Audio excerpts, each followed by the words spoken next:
Okay, guys, when I first made this, my phone decided to do me dirty. So I'm redoing this, and I'm just gonna make cognitive and sociocultural one big video. So, yeah. So, for Bartlett et al., this is the War of Ghost Ones. We know that I use this for so many studies. So it has a lot of applications. On the memory and like learning side of things, this could be used in like foreign language, like classrooms, for reconstructive memory, and cultural dimensions. It can be used in the world of literature, understanding that stories, when translated, will probably be more assimilated to the culture that they're translating it into. This can also go into religion because of how many times the Bible's been translated.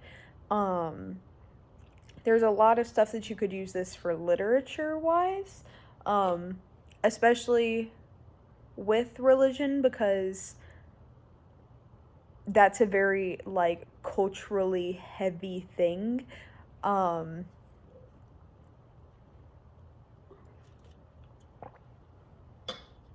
It's been a long day. Okay. And then for, like, behavior and cognition, basically, the way that you take in knowledge, and also just kind of like already assimilate it to what you previously know. This like kind of explains why we behave and why we think the way we do when it comes to culture and like new information. For the next study, DeMartino et al. In 2006, this was the positive frame with gaining 20 euros or the negative frame of losing 20 euros, and they were asked to either like gamble it or not. For this, it gives an explanation for rash decisions. This can either be exploited, in like casinos and stuff like that, or hopefully more ethically, it can help be used for like recovery, with people with impulse issue controls, maybe with substance abuse or gambling issues, things along that lines, understanding that mindset better. Brown and Kulick, I forgot which one that was. Give me a second. Let me double check. Brown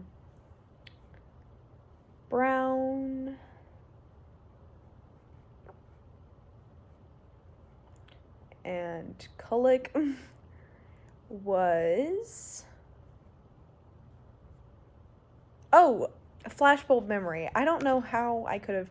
Anyways, Brown and Kulick was flashbulb memory.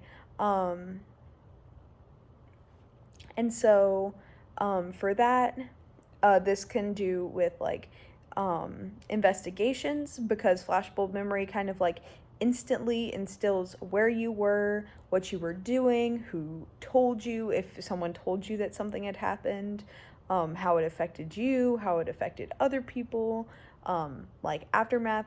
Like, there's a lot that you kind of absorb from issues like this, and so, in the world of like law enforcement, this could be applied for a person who was present during maybe like a traumatic experience, obviously being kind and like, not being aggressive with them, but that person does hold more information just because psychologically they kind of instantly encode what was going on. This could also, an understanding of flashbulb memory could also be used in PTSD treatment, because, again, most of it is very, very sensory, And so understanding that like sensory triggers can relate you back to a traumatic event can also help psychologists, therapists, psychiatrists, anybody in the world of mental stability can help treat patients with PTSD and understanding possibly what triggers their like anxiety. So our next one was Crake and Tolving. This was the multi-store memory where they showed them the list of words and then asked them questions based on it. This can be used for students like us having to do with studying techniques because in the study they found that semantic processing had like the deepest encoding in the people. So for us as students, we can use that to to have a deeper processing of our own knowledge by using like semantic techniques. And then the last one, I know I always butcher this, but it's Kahneman and Tversky in 1974. This had to do with the anchoring, where they like spun the wheel and it was either 30 or 60, and then they asked how many African American countries are in the UN, that one. This can be used in any situation where someone has to define a certain amount of something for another person. Anchoring can be used. So for instance, judges with sentencing, they have to decide how much time a person is going to spend in prison, and if a judge has been judging for a very long time, they'll have a deeper set anchor within themselves, and so they'll define sentences more closely to what they've been based to believe, which means that tons of other judges have different forms of anchoring, which could possibly skew sort of like the fairness, I guess, within like sentencing.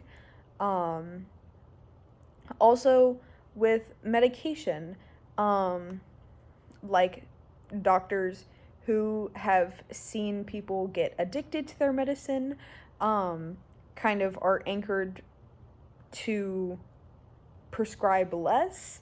And so specifically with opioids, like doctors prescribing opioids who have seen struggles with addiction are probably going to anchor themselves back and prescribe less, if that makes sense. Onto the sociocultural, there's only 4 in my little thing because Bartlett really takes up a lot of it, and we already went over that. So Todgfell and Turner. This was the one with the little British boys, and they were put into groups. This study really does a lot. It explains, first of all, like the formation of cliques. It explains in-group favoritism, out-group discrimination. This can be used in applying to the real world, to prejudices of people of different races or cultures, or even genders or sexuality, anything that someone sees as different from themselves. It shows that you don't really have to have any like actual fighting between the groups to cause that in-group favoritism and the out-group discrimination. This can be used for justifying political parties, all kinds of stuff like that. Sheriff, this is the one where they were all in like the dark room and they saw like the dot illusion, and then they all tried to figure out where the dot moved. This this kind of lends itself to conformity. In your paper you can like sort of choose, but you could do social conformity, like social norms. You could do political conformity, like different parties. You could do religious conformity. But basically the big thing with sheriff is conformity within a group. Bandura, the Bobo Doll, we all know this. This one can be applied pretty deeply, in my opinion, to parenting. If you're aggressive to or around your kid, then monkey see, monkey do, that kid's going to be aggressive themselves. And so in the world of parenting, understanding how to be more loving and understanding is setting an example for your children, was really like exemplified in Bandura, in my opinion. And then our last one, Cats and Brawley. This is the one where they had like different ethnicities and then the list of words, and they had to define, like, give like a word to the ethnicity. This can explain xenophobia. This kind of goes back to the in-group favoritism, out-group discrimination. So it lends itself to, like the prejudices and stuff from Todgeville and Turner. The one with the little boys, the little British boys. It can also sort of show like in-group egocentricity, especially in politics, especially with nations, because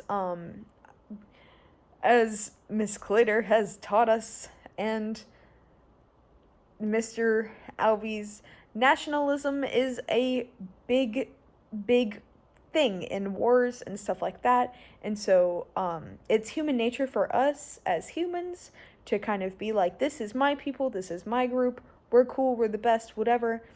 But that also leads to a lot of conflict with other people who also think they're the coolest and best and awesome. So yeah, this could be used in politics, maybe in schooling for politics, stuff like that. So yeah, that's the cognitive and sociocultural applications.